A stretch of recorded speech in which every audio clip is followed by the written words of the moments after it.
روى الإمام مسلم في صحيحه من حديث أبي هريرة رضي الله عنه أن النبي صلى الله عليه وسلم قال: المؤمن القوي خير وأحب إلى الله من المؤمن الضعيف، وفي كل خير احرص على ما ينفعك واستعن بالله ولا تعجز أو ولا تعجز. إن الحرص مركب في النفس البشرية، وإن الشيطان لا يدخل على كل نفس بما ركب فيها، فيدخل على من يهتم ببعض أمور الحياة الدنيا بذلك البعض.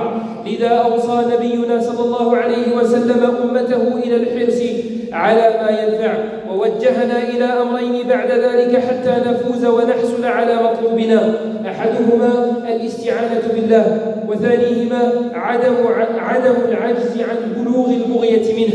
فإذا فعلت هذه الأمور الثلاثة فاعلم أنك فائز مهما بلغت المشقة، وعليك أن تنظر إلى الهدف لا إلى الطريق حتى لا يضعف مشيك. Mes frères, notre prophète sallallahu alayhi wa sallam nous dit que le croyant fort est meilleur et plus aimé auprès d'Allah que le croyant faible. Il nous dit wa fi kulli khayr, et dans les deux il y a du bien. Ihris ala ma yanfa'uk, sois assidu à ce qui t'est utile. Wasta'in billahi wa la ta'jiz, et demande de l'aide auprès d'Allah et ne sois pas fainéant. Le prophète sallallahu alayhi wa sallam nous a orientés vers le fait de diriger nos motivations, de diriger nos objectifs vers des choses utiles. Pourquoi? Parce que le prophète sallallahu alayhi wa sallam sait que l'humain a été créé comme ça. L'humain, dans son âme, il y a le fait d'être déterminé. Déterminé concernant quoi? Eh bien justement, ça dépend de personne en personne. Il y a des gens qui sont déterminés à avoir des belles voitures. Il y a des gens qui sont déterminés à se muscler. Il y a des gens qui sont déterminés dans des choses haram. Il y a des gens qui sont déterminés dans des choses halal. Il y a des gens qui sont déterminés dans l'adoration d'Allah. Et chacun est différent. Même ceux qui sont motivés dans l'adoration d'Allah sont chacun est motivé dans un domaine différent. Lui, il préfère jeûner, lui, il préfère prier, lui, il préfère la lecture du Coran. Dans le haram, c'est la même chose, et dans le haram et dans le halal, c'est la même chose.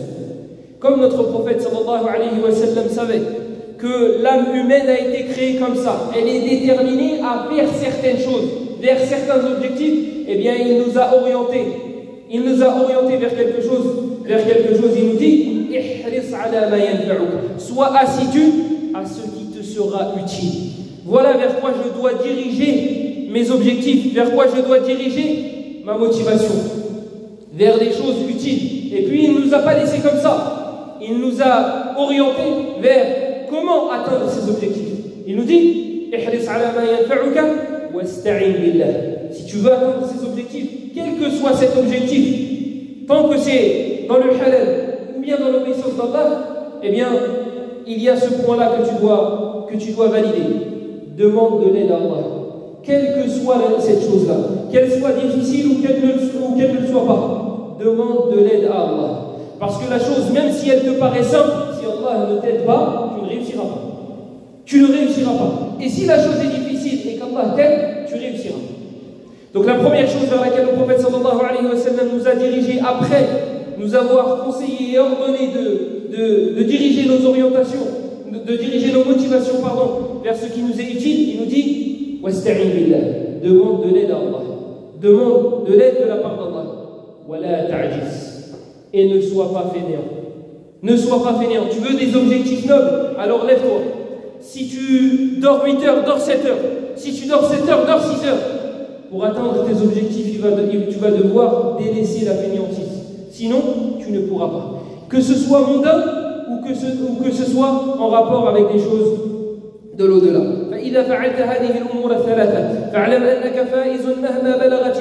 Lorsque tu auras fait ces trois choses-là, sache que tu réussiras. Que tu réussiras quelle que soit la difficulté.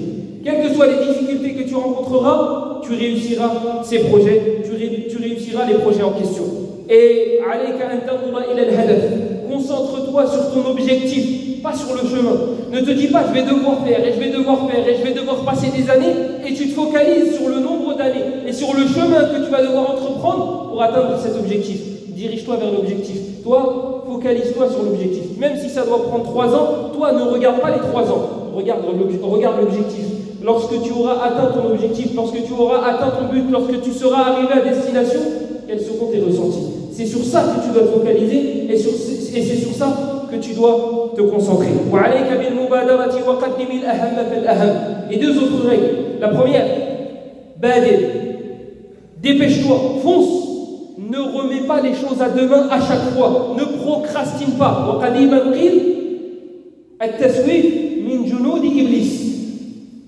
Et il a été dit, un des soldats les plus forts d'Iblis, c'est le fait de remettre à plus tard.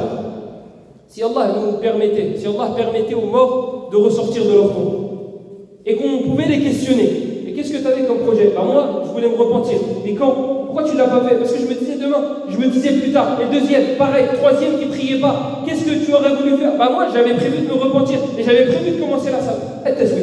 La procrastination, le fait de remettre à demain. Fonce, vas-y. Et mets en avant, mets en priorité les choses les plus importantes. وضع هدفا كبيرا وعظيما في حياتك مثلا كيف أنجو بين يدي الله كيف أنجو من النار كيف أرحب بالموت إذا أتتني. Et mets des objectifs nobles, des objectifs immenses, des grands objectifs, pas des choses faciles à atteindre dans lesquelles tu ne devras pas te fatiguer. Non, mets-toi des objectifs grands, énormes et nobles. Par exemple, comment je pourrais faire pour être sauvé de l'enfer? Comment je pourrais faire pour ne rien regretter, pour souhaiter la bienvenue à la mort lorsqu'elle arrivera? Pourquoi pas? Ce n'est pas quelque chose d'impossible. Et si on lit dans les récits des vieux prédécesseurs des choses comme ça, eh bien dis-toi que toi aussi tu pourras le faire. C'était des humains et un comme toi et moi. C'était des gens qui avaient des familles comme toi et moi. C'était des gens qui avaient des enfants, qui avaient des responsabilités et qui se fatiguaient et qui pouvaient se mettre en colère comme toi et moi. Alors pourquoi eux, lorsque la mort leur est parvenue, la bienvenue? Et pourquoi nous, on ne réussirait pas? Quelle est la différence entre nous et eux? Pourquoi se mettre des remparts? Si eux ont souhaité la bienvenue à la mort lorsqu'elle est arrivée, eh bien nous aussi on peut le faire. Nous aussi on peut le faire. Comment? On entreprend le même chemin qu'eux. Allah subhanahu wa ta'ala nous dit الذين آمنوا ولم يلبسوا إيمانهم بظلم أولئك لهم الأمن وهم مهتدون. ويقول الله سبحانه وتعالى إن الذين قالوا ربنا الله ثم استقاموا تتنزل عليهم الملائكة ألا تخافوا ولا تحزنوا وأبشروا بالجنة. Allah subhanahu wa ta'ala nous a promis cela. Il a promis aux croyants qui sont droits et qui resteront droits. Et nous allons voir qu'est-ce que veut dire rester droit. Allah subhanahu wa ta'ala a promis à ceux qui ont cru الذين آمنوا ولم يلبسوا إيمانهم بظلم, et qui n'ont pas entaché leur foi d'injustice, de shirk, eh bien ces gens-là, ceux-là seront en sécurité, ceux-là seront en paix. Allah il a dit fil dunya? Non. Il a dit fil akhirah? Non. Pourquoi? Pour que tu comprennes que tu seras en paix et que tu seras en sécurité ici-bas et dans l'au-delà. Si tu crois et tu n'entaches pas ta foi d'injustice. Et Allah nous dit que les gens, que les croyants qui sont restés droits, lorsque la mort les atteint, les anges descendent, les anges de la miséricorde descendent et ils disent La takhaf, wa la tahzanu. N'ayez pas peur, n'ayez pas peur de ce qui vous attend, de ce qui va venir juste après. Wa la tahzanu ala ma fat. Et ne soyez pas tristes, ne soyez pas affligés par votre passé, par ce qui s'est passé avant. Qu'est-ce que tu veux de plus?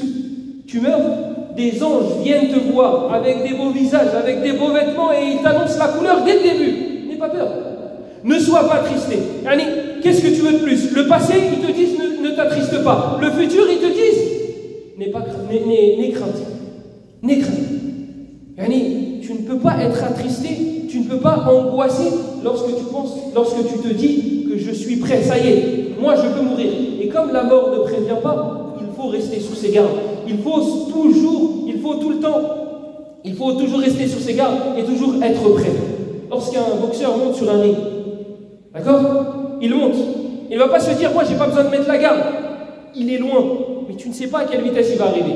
Laisse la garde, parce qu'un coup peut être fatal. Toi en tant que croyant, et c'est la seule chose sur laquelle on ne diverge pas même avec les autres, quelle que soit leur religion, la mort ne donne pas rendez-vous. Tu ne sais pas quand est-ce que tu vas mourir. Alors, laisse ta garde. Dis-toi, il faut que je sois prêt. La mort, lorsqu'elle viendra me chercher, je lui souhaiterai la bienvenue. Je pars vers l'Arich, c'est pas grave. Ça y est, je vais rencontrer mes œuvres.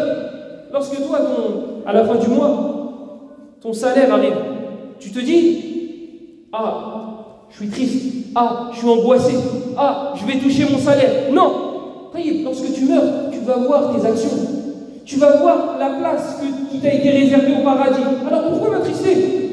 C'est le miskin qui reste vivant qui devrait s'attrister pour son sort. Mais pour en arriver là, il faut se préparer. يقول الربيع بن خثيم رحمه الله تعالى عندما حضرته الوفاة وبكت ابنته فقال يا بني لا تبكي ولكن قولي يا بشرى اليوم لقي أبي الخير. الربيع بن خثيم رحمه الله qui était un être humain comme toi et moi, qui était fait de chair et de sang comme toi et moi. C'était pas un ange, c'était même pas un compagnon du prophète. Comme ça tu dis pas oui mais lui il avait le prophète et il a vécu à son époque. Ce n'était ni un prophète, ni un compagnon du prophète. Sallallahu alayhi wa sallam. Wa radiyallahu anhu sahaba. C'était un des élèves de Abdullah ibn Mas'ud. Lorsqu'il commençait à agoniser, sa fille se mettait à pleurer. Sa fille s'est mise à pleurer. Et Rabi' ibn Khuthaym, qui est en train d'agoniser, rassure sa fille. Normalement c'est l'ex. Normalement, c'est elle qui doit le rassurer. C'est elle qui doit lui dire, écoute, Abi, tu as fait des bonnes actions, ne t'inquiète pas. Là, c'est lui qui rassure sa fille. Et il lui dit, dis plutôt aux bonnes nouvelles. Mon père devrait se réjouir. Lui, il parle à sa fille. Il est en train d'agoniser. Et pourquoi? Il s'est préparé. Pour ce jour-là, il s'est préparé. Donc, il n'a pas à angoisser, il n'a pas à s'attrister. وقال عمر وجاء في ترجمة عمر بن عبد العزيز رحمه الله تعالى أنه لما كان في مرضه الذي مات فيه قال أجلسوني فأجلسوه فقال أنا الذي أمرتني فقصرت ونهيتني فعصيت 3 مرات ولكن لا إله إلا الله ثم رفع رأسه فأحد النظر فقيل له إنك لتنظر إلي نظرا شديدا يا أمير المؤمنين فقال إني لأرى حضرة ما هم بإنس ولا بجن ثم قبض. Omar ibn Abd al-Aziz, ni un compagnon du prophète sallallahu alayhi wa sallam, et encore moins un ange, un humain fait de chair et de sang, qui était marié, qui avait des enfants et qui avait, comme toi et moi. Et pourtant, lorsqu'il commençait à agoniser et que la mort est venue à lui, il parlait à Allah, il dit: Ya Allah, tu m'as ordonné et je t'ai désobéi. Tu m'as ordonné et j'ai été négligent. Tu m'as interdit des choses et je les ai faites. Mais la ilaha illallah. Et il s'est mis à répéter la ilaha illallah. Un des hommes qui était présent, il lui a dit: Amir al-Mu'minin, au gouverneur des croyants, tu es en train de me regarder et tu me fais peur. La façon avec laquelle tu me regardes me fait peur. Il a dit, rahmatullahi alayhi, il y a une présence. Je vois des choses qui ne font ni partie du monde des djinns ni des humains. Et c'était des anges. Et puis il est mort. Et il est parti. وجاء في ترجمة محمد بن واسع قال فضالة بن دينار قال حضرت محمد بن واسع وقد سجى للموت فجعل يقول مرحبا بملائكة ربي ولا حول ولا قوة إلا بالله قال وشممت رائحة طيبة لم أشم مثلها قط ثم شخص ببصره فمات. وكان بلال بن أبي رباح رحمه الله تعالى ورضي الله عنه حين حضرته الوفاة يقول غدا نلقى الأحبة محمدا وحزبه. Mohammed ibn Wasi' rahimahullah, lorsqu'il agonisait, il disait: bienvenue aux anges venus de la part d'Allah. Mohammed ibn Wasi' ne fait pas partie des anges, et il ne fait pas partie des prophètes, et il ne fait pas partie des compagnons du prophète. Donc, s'il atteint cet objectif, s'il atteint ce degré, tu peux l'atteindre. Tu peux l'atteindre. Il n'y a pas de raison que lui ait réussi à dire ça et que toi, tu ne réussisses pas. Tu as juste à entreprendre le même chemin qu'il a entrepris. Et tu arriveras à la même destination. C'est simple. Toi, si tu veux, tu tapes sur ton GPS Sarcelles. Et le deuxième, il tape Sarcelles. Ne dis pas: oui, mais lui, il a une meilleure voiture que moi, donc il va arriver. Yahri, si lui, il est arrivé, toi, tu arriveras. Si tu entreprends le même chemin que ces gens-là, tu arriveras à la même destination que ces gens-là. Tout simplement. Donc Mohammed ibn Wasi' rahimahullah, il disait bienvenue aux anges venus de la part d'Allah, wa la hawla wa la quwwata illa billah. Fadala, qui rapporte cette histoire, il dit j'ai senti une odeur, je n'ai jamais senti quelque chose de plus agréable que cette odeur. Wa Bilal ibn Abi Rabah kana yaqul ghadan nalqa al-ahibba محمدا وحزبه أقول ما تسمعون وأستغفر الله لي ولكم فاستغفروه إنه هو الغفور الرحيم. لا إله إلا الله.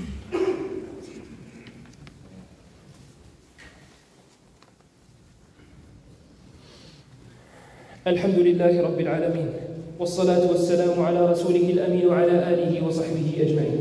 أما بعد, un objectif qui est aussi noble, c'est de se dire qu'est-ce que je pourrais faire, qu'est-ce que je pourrais mettre en place pour ne pas regretter la mort d'un proche. Lorsqu'un proche décède, on se dit j'aurais dû l'emmener, j'aurais dû lui faire voir, j'aurais dû et j'aurais dû. Et Akhi, est-ce que tu penses vraiment que c'est ce dont il a besoin? Là, il est dans sa tombe avec ses œuvres. Là, soit sa tombe a écrasé cette personne-là, soit elle s'est élargie Mad al-Basar. Ce sont ces choses-là que j'aurais dû travailler avec cette personne-là avant de l'enterrer. Comment faire en sorte que sa tombe s'élargisse et ne pas faire en sorte qu'il soit châtié dans sa tombe? Ce sont ces choses-là. Pourquoi ne pas se mettre cet objectif-là? Yahi, tes parents risquent de partir avant toi. Ils ne vont pas forcément partir avant toi. Il y a trois options. Soit ils partent en même temps que toi, ça c'est le rêve de tout le monde. Wahayat. Et ce n'est pas donné à tout le monde. Et c'est donné même à très peu de personnes. Soit tu pars avant eux, c'est possible. Mais la troisième est beaucoup plus probable, c'est qu'ils partent avant toi. C'est que tes parents partent avant toi. Qu'est-ce que je pourrais faire pour me dire, je ne regrette rien. Là aujourd'hui j'ai enterré ma mère, mais je ne regrette rien. Il n'y a rien que j'aurais pu rajouter pour qu'elle soit bien dans sa tombe. Il n'y a rien. Qu'est-ce que je pourrais faire aujourd'hui, mettre en place aujourd'hui? C'est pas de te dire, oui mais j'aurais pu l'emmener pour qu'elle s'amuse, ou j'aurais pu lui faire goûter, ou j'aurais aimé qu'elle voit tel pays. Qu'est-ce que ça va lui faire? Qu'est-ce que ça va lui rajouter? Ya Allah, Allah il nous rend son âme. Elle revient, et tu l'emmènes à Disney. C'est bon, elle peut mourir tranquille. C'est bon, ça y est, elle a fait les attractions. Elle peut mourir tranquille. Non, c'est pas ça qui va lui être utile. Qu'est-ce que tu as fait pour qu'elle rencontre ces bonnes actions, pour qu'on lui annonce la bonne nouvelle? Et on va voir comment répondre à cette question. Et je dis ça pour la mère, je dis ça pour le père, mais c'est valable pour tes frères et sœurs. Peut-être qu'ils vont mourir avant toi, et peut-être que tu te diras j'aurais dû et j'aurais dû.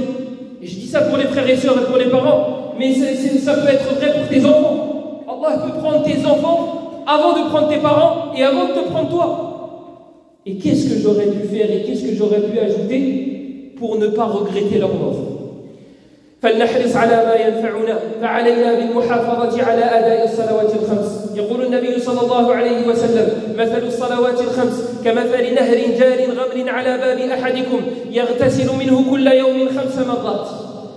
La première des choses dans laquelle on doit être assidu et ne jamais être négligent, c'est la prière. La prière, nos 5 prières quotidiennes, on doit s'y accrocher. Le prophète sallallahu alayhi wa sallam nous donne une image, nous dit que l'exemple du croyant qui prie 5 fois est à l'image d'une personne qui va se laver. Imagine-toi, je te parle d'une personne qui se lave 5 fois par jour. Tu vas me dire, mais pourquoi elle fait ça? Je vais te dire, écoute, imagine-toi, une personne, elle se lave 5 fois par jour et elle se lave correctement. Elle se lave correctement, elle met du savon, elle frotte, etc., etc. Est-ce que tu peux t'imaginer qu'il y aura une odeur néfaste ou une mauvaise odeur qui émanera d'elle? Non, tu vas me dire, c'est impossible, elle se lave 5 fois. Le prophète sallallahu alayhi wa sallam nous dit que celui qui prie 5 fois par jour est à l'image de cette personne-là qui se lave 5 fois. Elle se lave de ses péchés. Est-ce que vous pensez qu'une personne qui se lave 5 fois par jour de ses péchés, il en restera à la fin de la journée? Non. Eh bien voici l'image des 5 prières quotidiennes. Voilà l'image des 5 prières. Bien sûr, il faut qu'elles soient faites correctement. Je vous donne un exemple. Jumu'ah. Ça a une grande récompense. Mais à l'heure où je vous parle, il y a des personnes qui sont en train d'envoyer des SMS. Et est-ce que vous pensez que c'est cette prière-là, cette façon de prier, ou cette façon d'aller à Jumu'ah qui va expier les péchés? Espère. Et tu verras. الأمر الثاني علينا بكتاب الله عز وجل استماعا وعملا وتدبرا وحفظا ومراجعة. Et je sais que certaines personnes n'aiment pas les remarques. Mais on n'est pas là pour être aimé. On n'est pas là pour être aimé. On va dire la vérité. La personne à qui ça a plu, tant mieux pour elle. Et la personne à qui ça n'a pas plu, tant mieux, tant pis pour elle. On n'est pas fait à l'image de la clientèle. Ce n'est pas des clients et un employé. On dit ce qui doit être dit. Celui qui accepte, tant mieux pour lui. Celui qui n'accepte pas, tant pis pour lui. Et ça ne nous enlèvera rien le fait que tu envoies des SMS pendant le prêche. Ça ne nous enlève absolument rien. Nous, ce qu'on veut faire, c'est enlever notre responsabilité devant Allah et dire « Ya Allah, je l'ai dit, j'ai transmis ». C'est son problème à elle, à cette personne. C'est tout. الأمر الثاني علينا بكتاب الله عز وجل استماعا وعملا وتدبرا وحفظا ومراجعة. خذ سورة الملك استمع إليها 3 مرات كل يوم في شهر كامل. ثم بعد ذلك الشهر احفظ آية واحدة. وبعد هذا الشهر بعد أن حفظت هذه السورة اقرأها كل ليلة. ما النتيجة؟ ليس بشيء. سورة لها 30 آية. يقول النبي صلى الله عليه وسلم إن سورة من القرآن 30 آية شفعت لرجل حتى غفر له وهي سورة تبارك الذي بيده الملك. Le deuxième conseil, accrochons-nous au livre d'Allah. On doit se cramponner au livre d'Allah en l'apprenant, en œuvrant avec, en méditant, en l'enseignant, en révisant. Le Coran, c'est une tijara, c'est un commerce facile. Tu t'imagines? Ton patron il te dit écoute, si tu lis ce livre-là, il te passe un livre, il te dit si tu lis ce livre-là, je te passe 10 € par mot. 10 € par mot. Il y a un autre patron qui prend la relève et lui il l'enlève. Le patron, le nouveau, il te dit moi, 10 € par lettre. Le livre, tu vas le lire et le relire et tu vas le poser sur son bureau et tu vas dire écoute, j'ai lu 3 fois aujourd'hui. Tu vas te dire mais c'est pas possible, il y a 600 pages. Je dis ouais mais je l'ai lu. Je l'ai lu, si tu veux, j'ai tout filmé. Je l'ai lu 3 fois. Le livre d'Allah, 10 hasanat par lettre, ça ne suffit pas. Ça ne suffit pas, 10 hasanat par lettre. Pour renforcer le lien avec le Coran, on va y aller petit à petit. On va prendre Surat al-Mulk par exemple. Et on va l'écouter 3 fois par jour, durant 1 mois. Elle fait 3 minutes approximativement. Vous mettez en vitesse accélérée, vous mettez x2. Vous l'écoutez 3 fois par jour. D'accord? Donc 1 minute 30 en une fois. x3, 4 minutes 30. On va dire 5 minutes. 5 minutes par jour. Tu prends 5 minutes par jour. Tu écoutes Surat al-Mulk 3 fois. Tu fais ça pendant 1 mois. Au bout des 1 mois, tu prends les Surat al-Mulk verset par verset. Et tu l'apprends. Et tu vas voir, ça va couler tout seul.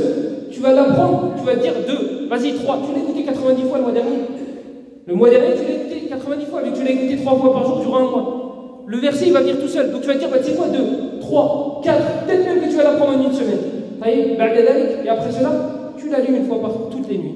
Après Salat al-Maghrib, au lieu de te lever directement, tu fais tes adhkar et tu récites Surat al-Mulk. Demandez autour de vous ceux qui connaissent Surat al-Mulk. Combien de temps ils prennent pour la réciter?